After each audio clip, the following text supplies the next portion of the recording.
What's going on, ghosties? Welcome back to Tales of Spooky Coffee House. If you're new here, welcome to our last episode of season 1.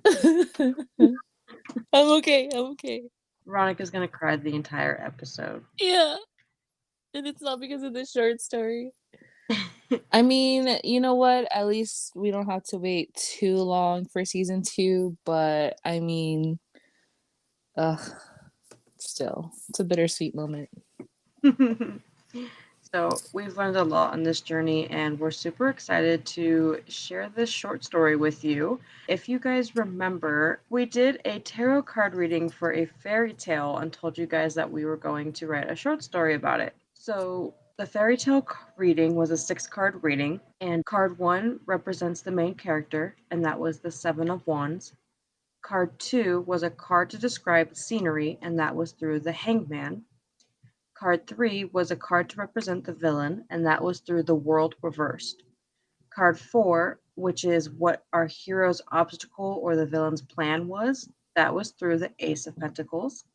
Card 5 was how do they solve this obstacle, and that came through the Knight of Pentacles. And card 6 was how does it end, and that came through the Queen of Cups. So if you don't know what these cards mean, feel free to go back to the episode and listen to it or look it up on your own. We are going to just jump right into the short story, which is called The Legend of Spoktale. Prologue. Once upon a time, in a land far, far away, the happy kingdom of Spoktale to be exact, there lived a royal family who established peace throughout the land. King Nicholas and his queen, Nymeria, ruled in their palace with their only child, Princess Jara. The kingdom had flourished under their reign, and despite the many attacks from their neighboring enemies, they had expanded the kingdom to include those who were running from the corrupt rulers whose goal it was to obtain the magic gifted to others. King Nicholas had been gifted by the universe the strongest of magic ever seen from a water elemental in over 1,000 years. Queen Nymera's elemental control over the earth made their kingdom flourish with life and creatures who survived on it. They looked forward to the day their princess specialized, but for now, they enjoyed watching her play in all the elements. She lit fires to keep her warm, found water when she was thirsty from running through the castle grounds, used air to make the fallen leaves and snow dance in the air, and she produced little blue flowers every time she ran barefoot through the gardens. But watching from afar in envy of the king's kingdom was his right-hand man and army commander, Nether.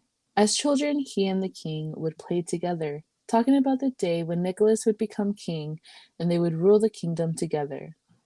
As they grew, Nicholas was forced to pay more attention to his duties than his friendship with Nether. Although Nicholas included Nether in as much as he was allowed, Nether still felt as if he was being left behind. He watched from Nicholas's shadow, always coming in second. Even as king, Nether came second to everything, especially the kingdom. Then, Nymeria came into the picture. She traveled from a faraway land seeking to obtain protection for her village outside the kingdom walls. Her beauty rivaled that of Aphrodite's, and the two men fell instantly in love with her. Not long after, Nicholas and Nether set out to gain control of Nymera's kingdom, taking the territory as their own. As thanks, her father offered Nymera's hand in marriage, to which they both happily agreed. But in the shadows, Nether's fiery wrath began to boil over. He watched in envy for over a decade as happy rulers became loved by all until one day he snapped. No longer able to keep his true feelings hidden, Nether confronted the king about his love for Nymeria and his hatred for always being second best. Shocked, the king tried reasoning with his lifelong friend, who he loved, but Nether wouldn't be satisfied by anything other than what he wanted. And he wanted the throne. Fueled by the fire building inside him, Nether unleashed his power on the king, who fought back with water. But the unsuspecting attack proved to be in Nether's favor, and the king fell. He wasn't the only thing to fall, though. With the only water user in the castle dead, the fire raged out of control and engulfed the heart of the kingdom. Fearing for her and her daughter's life, Queen Nymeria rounded up her 3 loyal handmaidens and begged them to get her daughter out and far away from Nether. With broken hearts, they swore on their lives to save their princess or die trying. The three women dragged a screaming Jara from her mother and escaped through hidden passageways in the castle. Unbeknownst to them, the king's most trusted guardian followed them in secret. Queen Nymeria knew it was up to her to save the kingdom with her husband dead, but because of Mother Nature's laws, Nether had stolen Nicholas's gift, making him not only a powerful fire wielder, but a water one as well. Frightened of what he would do to the kingdom, Nymeria pledged her loyalty to Nether. Pleased with her submission, Nether pronounced himself king and married Nymeria. But he was not the same king that Nicholas was, and instead of ruling together, Nether ruled the kingdom in his image, one filled with envy and suffering. The once bright and lively kingdom soon became one of ash and death. Present time. On the top of the hillside, in the light of the rising sun, the woman known by the locals as Tiana was training with her instructor in the art of weaponry and hand-to-hand combat. The sounds of weapons clashing echoed through the air into the town, beginning to wake for the day. Sweat coated them both as they trained, each trying to outsmart the other. Commander Hilligard had been training her since her escape after the siege of Spoktale a decade ago. With a low twist and fast rise, Tiana lifted her sword and pressed the tip into Hilligard's throat. He smiled at the feel of the sharp metal point. Good, he praised. With fast breaths, Tiana smiled back at him. Either I'm getting good, or you're just getting old. With a quick dodge and slash of his steel, Commander Hilligard smacked her sword from his throat, and with a quick swipe of his leg, threw her off her feet into a jumbled mess of limbs on the ground. Tiana lifted onto her elbows, careful not to nick her neck on the tip of his weapon. She stared up at the man who had been helping to raise her in the village. His once dark brown hair had turned gray, and despite his older age, he lacked hardly any wrinkles. He had kept his strength and muscles since abandoning his duty, and it showed constantly as the women in town flocked around him, both married and unmarried. Never get distracted by gloating, he said. Your pride could be the difference between winning and death. She rolled her eyes. Tiana pushed the sword away and got off the ground. It's always another lesson with you, she said, sticking her tongue out. Hilligard chuckled. You're never too old to keep learning, Princeps, he said, using her nickname. It was the only indication any of them, him and her three other guardians, ever gave that showed the respect they had for who she truly was. She was about to reply when Hilligard's attention was captured by the figure of a man running towards them. He subtly positioned himself in front of her, and she tried not to roll her eyes. He relaxed when they both saw it was only Stefan. He wheezed out of breath by the time he reached them at the top of the hill. Hilligard looked amused. He was always telling Stefan he needed to train, whether it be with us or at the castle. What news do you bring me? Tiana asked. Princess Jara, he began. You know never to call her that, Hilligard hissed. Do you want to see her dead? Stefan's eyes widened. No, forgive me, I forget in this time of sorrow. That caught Tiana's, who was truly the princess, attention. What news does my mother bring? Looking down at the ground, Stefan held out the letter addressed to Tiana. One of sorrow. Gasping, Tiana ripped the letter from his hand and opened it. My dearest daughter, it is with a heavy heart that I write you this final letter. By the time you receive it, I shall be gone. Stefan has been ordered to stay with you and obey your every command.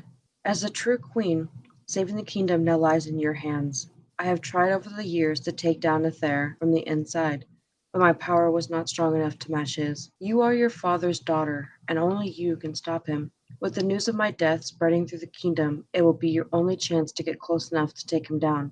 Despite what he has done to our home, I know he truly loves me, even if my death has been by his own doing. The poison he has been slipping me is my punishment for loving my people more than him. But he will still grieve, and through that grievance you will have the opportunity to end his reign and return yourself to your rightful place. I've been using what I have left in me to weaken the southern wall. I think you will find the inside of the stones hollow, and that they crumble under a soft touch. You will be hidden from trees during your return to the heart of our kingdom, but do so under the shadow of night. I'm sorry this is how it had to be. Your life should have been as it was when you were a child, full of love and peace. Instead, with my dying breath, I must ask you to commit the evilest of sins in the name of our family. I know you will not let the power go to your head, and so I entrust you with this task. Do not let my death be in vain. End this terror over our people, return the peace, and then, when you are able, find the love that will produce our legacy. Be safe. I love you always, my darling. Never forget that. Your mother, Queen Nymeria. Tiana's eyes filled with tears. When she turned around, Hilligard was on high alert. "What has happened?" he demanded. "It's time to move in on the castle. King Nether's reign ends the night of my mother's funeral." Commander Hilligard's face fell, and tears pricked his eyes too, but he would not let them fall, not when his kingdom and his princess, nay, his queen, needed him. Stabbing his sword into the ground and dropping to one knee, Hilligard looked up at the beautiful girl who he had kept safe all these years. "On my life, Queen Jara, I shall serve you to the end," he vowed. Upon seeing the commander on his knees, Stefan dropped to his. "I serve the true queen too," he whispered. He looked at Tiana, Jara, as she knew she would be referred to once again, in love and loyalty. Jara's heart broke at knowing she would never see her mother again. The hope she had held that one day they would be reunited was burned away like the heart of their kingdom had been so many years ago. Although she had specialized in water on the night she became a woman, she had enough fire left in her blood that it filled her heart with its burning rage. She would take back what was rightfully hers and restore the harmony and greatness her kingdom was meant for. "Commander Hilligard," she said, her voice strong even though tears streamed down her face, "ready the loyalists. We move in 3 days' time to take back what is ours." He nodded, unwavering. "Yes, your majesty." Standing, the commander listened as Jara thought out her plan to the two of them. The village in the distance would still be waking, and they were far enough and in open space that no one could be close enough to hear. "This will be our only chance at getting to Nether. He'll have to leave the castle for my mother's funeral, which means he'll be out in the open and accessible, even with an army of guards surrounding him." Pacing back and forth, Jara began to form a plan. She still remembered every inch of the royal city. Even if it's in ruins, the layout remained the same. She had been reassured of such by her mother and Stefan through the years. Over the next few days, Jara, Hilligard, and their loyal group of followers planned out the plan of attack against the false king. Debate circled around over and over on whether Jara should be allowed to enter the city. They feared risking the life of the true queen and being left with no true royal should she perish. But Jara refused. This was her kingdom, her fight. She would not send her people into a battle that she was not willing to fight in herself. And so, the plan included her as the main point of attack. On the evening Jara was to head to her hiding spot in the heart of the kingdom, she ran into Lux. Lux was everything Jara wanted to have but couldn't let herself get lost in. He was the epitome of his name, which meant light, with his blonde hair, golden eyes, and sun-kissed skin. Ever since they had met as kids when she had moved into the house next to his with her guardians, they had been almost inseparable. She should have known something was wrong when she greeted him with a smile, overnight bag hidden below her cloak, and she was greeted in return with a grim look. "What is it, Lux? Has something happened?" she asked. He looked at her with accusation. "How can you ask me that?" She was confused about his unusual attitude. "I don't know." "Do not lie to me," he begged. "Not to me, and not about where it is you are truly headed to right now." Jara felt her eyes widen. There was no way he knew the truth. She hadn't breathed a word of her true identity. But he did know, and he pressed on. What you are about to do is too dangerous. Let me go in your place, as your warrior." "Lux," she said hesitantly, "how is it that you know what you think you know?" He stepped closer to her as to avoid being overheard by other travelers. "Others might not question your place here, but as a boy, I knew it was strange for a girl to be brought anywhere with one man and 3 unwed maidens at the same time the princess went missing." "You said nothing all this time?" she asked. "You did not wish anyone to know," he stated matter-of-factly. "Do you know how much coin you would have if you brought me to the king?" Lux grasped her face between his hands gently. "How could I ever put a price on my true love?" Jara gasped, but he didn't let her say a word as he added, "And to turn you over to a false king, one whose very existence tarnishes everything your family has blessed us with." Lux shook his head.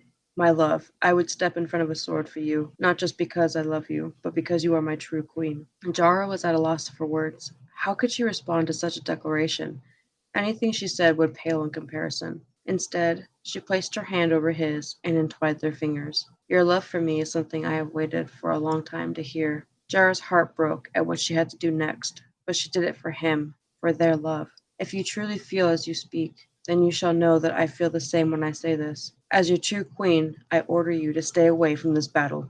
Lux's face fell and horror filled his eyes. "The same as you would take a sword for me, I would do the same for you," she confessed. "When this is over, I will come back for you. But if I do not," she lifted herself to place a soft kiss against his lips. "Do not forget me, for I shall be with you always," she breathed. Leaving him with an argument on his lips, Jara pushed away and disappeared into the night. Jara watched the guards positioned at every street corner. Sneaking over the wall had been easy. She and a group of soldiers had snuck in together before splitting to their assigned locations. She had chosen a spot with the best position to survey the route she knew Nether would take to the temple. Waiting proved to be the worst part. Jara had to wait for the procession to start, which gave her time to analyze the changes Nether's reign had pushed onto her people. What once used to stand proud in its architecture and murals, the buildings now stood charred, some even completely burned to ash. The beautiful art that had flourished the streets wore varying shades of gray and black now. It had made her heart feel as if it was breaking into a million pieces to see her home this way. The people were no better than the buildings. They used to smile and laugh through the streets, wearing fresh clothing and soles that covered their feet. Now their clothes were tattered and holey, showing Nether's lack of concern for those who lived under him. If they did not support him, the people were no better than the mice scurrying the castle halls. The rising sun casted an even more obvious glow over the destruction of her parents' legacy. It added fuel to the already burning fire within her. She would fix this and bring prosperity and wealth back to her people, or die trying. The chill in the air didn't faze her anymore. Dara had sat through the cold the entire night, determined to not let it bother her, for she knew her people were suffering far worse. A few hours in the cold wouldn't kill her. But with the morning here, Dara was getting ready for the battle to come. She spotted several of the distractors getting into place throughout the early hours. A beggar pretending to ask for help, one with a sword under his tattered cloak. Another distractor was setting up a fruit stall, one that held several weapons for any of those who wanted to join when they realized what was happening. She spotted many of her men getting into their places. The palace guards were already stationed when she had gotten to her spot, but with the streets filling, they were on alert again, preparing for the movement of their king. Hours passed, and Jara watched the citizens move around while keeping an eye on her men. No one looked twice at any of them, and when the sun was almost at its highest point in the sky, she noticed the royal guards shifting. The time was coming. The king would be moving soon. She had the advantage of seeing the castle gates. When they opened, it would give her enough time to sneak off the roof of the tavern she was on and get into her position to attack. Jara's only goal was to get to the king. She trusted that her men would have the guards. If they didn't, it would be all of their heads. Finally, the gates began moving and abandoning everything on the roof. Jara sprinted down the stairs and hid in the shadows. One of her men locked eyes with her for only a few seconds before continuing what he was doing, and that was preparing his fruit stall for the distraction. As the king's horse drew near, it felt to Jara that everything moved in slow motion. Her soldier released the button that would make half his cart fall apart, which released rolling fruit in front of the king and his guards. The crash was loud enough to cause the king's horse to rear up in fright, while some of the guards stepped on apples and oranges and slipped. She watched as one of her men came up and pulled Nether off his horse. Everyone was shocked, but that shock quickly evaporated as Jara jumped from her hiding spot, pulling out a sword. Nether's eyes widened, vicious intent, as he got off the ground and lifted his sword. So, the lost princess finally returns to die, he cooed. From around them, chaos ensued. Guards fought sword to sword with her men. Normal citizens ran and screamed, trying to escape becoming a casualty. But Jara did notice a few citizens who grabbed a sword lying on the ground and struck against the guards, protecting her. Nether noticed too and scowled. "The traitors, all of you! You'll all be punished," he screamed. "The only one who will be punished is you, Nether. You are the false king. You are the murderer." "Still upset about your father?" he taunted. "Come on, princess, that was ages ago." Nether's face fell. "I loved her. You poisoned her. You're no king. You're a coward and an enemy of the true crown," she spat. Nether smiled, not deterred by her words. "The only enemy is you. You're the one who will die today." Raising his sword, he distracted Jara and threw a ball of fire at her. Unsuspecting, Jara was barely able to block his magic with a wall of water, but the fire still singed her shoulder. She refused to cry out and instead raised her sword and wielded her magic against him. The standoff captured the attention of the others around them as they wielded their magic against each other. Both the guards and Jara's men stopped fighting and watched to see who would rise victorious. Even a few faces peered through the windows of the buildings to watch. It was a few minutes into the battle when Jara realized something startling. Despite her pure intentions, her magic was no match for Nether's, and she could see it in his eyes that he knew it too. Standing straight and using all his strength, Nether blew a fire that surrounded Jara, cutting off her oxygen and bringing her to her knees and grasping at her throat. His laugh echoed through the streets. "Everyone watch while I show you what happens when you defy me," he screamed. "This is what awaits you." Then he turned to Jara. "Goodbye, little princess," he cooed. Nether raised his sword, and Jara closed her eyes for the killing blow. She could hear the air whooshing around the sharp metal, and then a loud roar and metal clinking on metal. The heat around her disappeared, and her eyes snapped open. Nether's sword landed at the edge of the road, and in front of Jara, defending her with his sword raised, was Lux. Lux? She breathed. He glanced down at her and smiled. Did you really think I'd let you go alone? He asked, and held a hand out to her. She grasped it, and he pulled her to him, keeping Nether back with his raised sword. I would rather face treason for defying your order than let you die when our kingdom needs you. How cute, Nether interrupted. Now you can watch while I kill you both. Nether threw fireball after fireball at the two of them. Jara blocked each one with a wall of water and threw in a sphere to wrap around Nether's head. He struggled, surprised, but then he used his own magic, her father's magic, to remove the water and let it fall to the rocky ground. Nether laughed. Cute parlor trick, but not enough to stop me. Lux scoffed. Must be nice to be a coward. Nether's eyes darkened. What did you say, boy? He asked, fire brewing in his palms. You heard me. Only a coward kills for magic. That's the only reason you're so powerful. You were too weak to be happy with what you were given, so you stole someone else's magic. Lux took a step closer to him. Which makes you a coward. You don't deserve any power given to you by the true mother. With an angry cry, Nether raised his hands and threw all his power into burning Lux for his words. Jara screamed out and threw herself in front of him, using her magic to block out the heat and put out the fire. Exhausted, Jara fell to her knees and began to weaken. But Lux wrapped his arms around her waist and held her up. I love you, he whispered in her ear. And I you, she gasped. Little white lights started to appear in Jara's vision. At first, she thought she was imagining them, but then the crowd of onlookers gasped. They saw them too. They're beautiful, Lux whispered. Nether's magic stopped, and he stared at the lights too. What is this? He asked. The little lights began to circle around him. What magic is this? He shouted. No one moved. They were all stunned into immobility. Jara had never seen anything like it before. They were beautiful, but then their beauty turned frightful as Nether began screaming as they landed on him. His screams were one of terror and pain. Lux put his arm around Jara, pushing her behind him. Nether fell to the crowd gasping as the lights hovered over him. Women in the crowd looked sickened, like they might fall from fright, and the men looked horrified, even more so when the lights began moving again, moving straight towards Lux and Jara. Lux shouted, "No!" and stood confidently in front of his true love, his queen. He would take whatever torture the beautiful lights were if it meant she could run. But when they landed on Lux, they weren't painful at all. Quite the opposite, in fact. He gasped in pleasure. The pure blissfulness and love flowing through him grew with every light that touched him. Then he felt cool, as if some invisible force was washing through him. Falling to his knees too in exhaustion, but for different reasons, Lux felt Jara fall next to him as they all watched the lights gather together. Slowly, they formed into that of a woman. A true mother! A cry came from the crowd. Then suddenly everyone began dropping to their knees as the form of Mother Nature stared at Lux and Jara.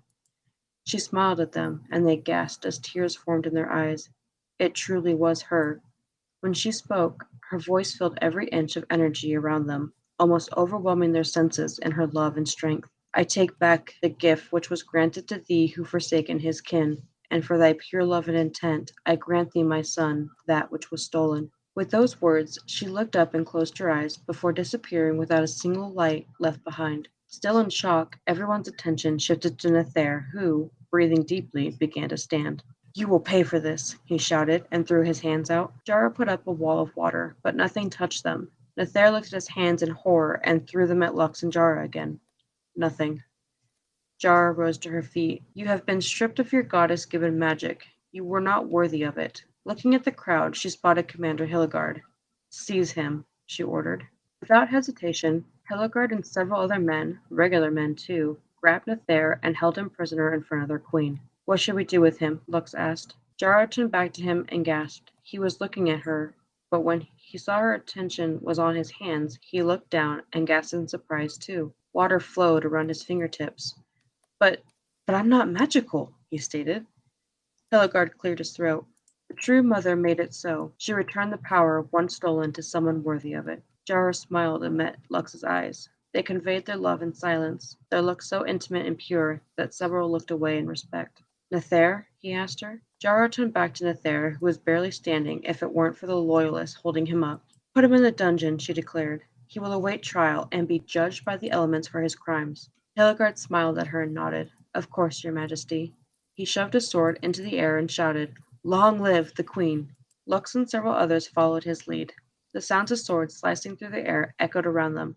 Their shouts of "Long live the queen!" pierced the afternoon air. Jara looked up at Lux. Without him, she would have been dead, and her kingdom as good as the same. It made her love him even more that he was willing to defy what and who he believed in to make sure she and her kingdom were safe. Pulling him down to her, she kissed him for all to see, and to know that they were looking at their future king, one who was willing to die for them like her and her father and his father before him.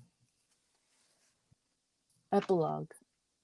Walking up to the edge of the cliff, Jara stared out to the sea, holding the infant in her arms. Lux tied the horses before joining her, while Hilligard and the rest of their entourage stayed behind and kept watch. The sun was setting, and the wind blew the clouds across the sky and the grass beneath their feet. Little blue flowers sprouted around them wherever Jara walked. "My parents brought me here often as a babe," she told her husband. "Her king. It's beautiful," he commented. She nodded in agreement. "It's believed that this is where the true mother stood when she created everything around us. It's why we settled here, to protect it." She looked down at the babe in her arms. "And he will do the same." The two parents gazed down at their creation. Little lights appeared around him and they gasped. All around them, bright lights danced in circles in the wind. Queen Jara and King Lux smiled at the blessing they were being given, a blessing from the true mother herself. Then the lights flew up towards the setting sun, and Jara cried out. Her guards ran towards them, but when they saw there was no harm, they followed her gaze into the clouds. They kneeled and placed their fists over their hearts. For there in the clouds, gazing back at them in peace and love, was not only the true mother, but the late King Nicholas and Queen Nymeria. It was then that Jara and Lux knew, not only were they fated for each other, but they were fated to bring back peace and prosperity to the kingdom. After all, they had the blessing of a powerful king and queen, and the true mother supporting them. With Nether frozen in stone inside a cave deep in the mountains by the elements, as punishment, there was nothing and no one to spread evil through the land. And so they lived happily ever after. The end. Ooh, that was so exciting. No. It was fun. we hope we hope you enjoyed this short story, Ghosties. We really appreciate your support throughout this entire season. Veronica, this is it. Stop it. Stop it. I said I wasn't going to get emotional. Honestly, I had the best time doing this podcast, or at least season one. It's not, I don't want to make it seem like it's ending completely, but Yeah. also, Chelsea, great job with this short story. I only did so much. Chelsea is the author here, so, she's the one that did the hard work. So kudos to you. Yeah, but you helped me with the plot and this interpreting the tarot cards and putting everything together. She's trying to give me some credit, but you know what? It's all you. It's all you. Hey, when we put a puzzle together, the easiest way to do it is to put the border first, and you helped me with the border. All right, all right. Yeah, I did put the foundation down first. You're right. All right, ghosties. That's it. That's all we've got for you for season 1 of Tales of Spooky Coffee House. We hope you'll join us in 2023 for season 2. We're kicking off after New Year's. In the AKA my birthday. As we said, this short story was inspired by a tarot reading that we did a couple weeks ago. If you want a tarot reading, feel free to DM us on Instagram or TikTok. Usually pick one person a week for our episodes, but since we'll be off season right now, we're thinking about going on live, so we'll be able to talk to you guys there. But that's it. So that's all we've got for you. Without further ado, we hope you guys have a really great holiday season, and we'll see you in the new year. Bye. Bye!